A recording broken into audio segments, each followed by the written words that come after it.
what process it takes in applying for a postdoc. Like we have to send an email to the professor at first, or we have to apply to the university at first, or we have to apply for the scholarship at first.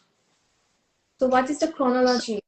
If you are coming on an Indian fellowship, which is funded by Indian government, then the 2-year visa rule applies. Getting a fellowship from Indian government is very prestigious, but if you want to stay longer here, then it's difficult, because once your position ends, and somehow you don't get to find another position, then you have to go back to India and stay there for 2 years. So the other thing is, if you find a position online, it's posted. Suppose there is a post of like this position has been posted, and this is the last date, and you apply before that date.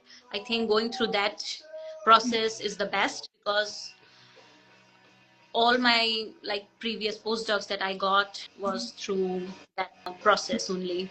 You can also email someone, like a professor or someone who has funding in their lab or has a position open, but sometimes that maybe I am not sure, like maybe sometimes that doesn't work.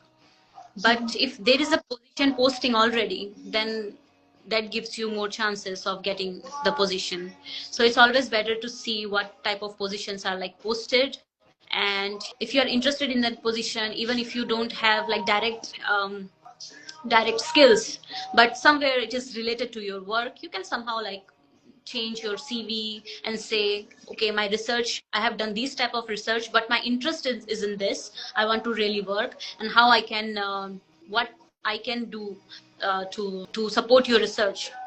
If you can write something like that, then it's good.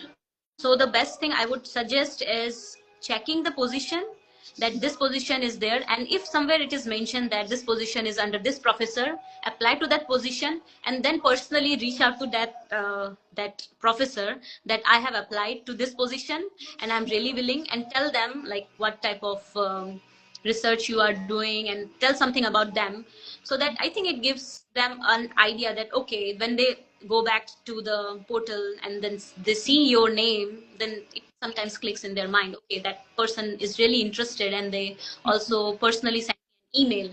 So maybe that sometimes, yeah. So directly randomly sending an email to a professor sometimes doesn't work, because you never know if they have a funding or not. But if the position is already posted and you somehow there is mentioned this lab, so you can reach out to that professor and also put your application to that position.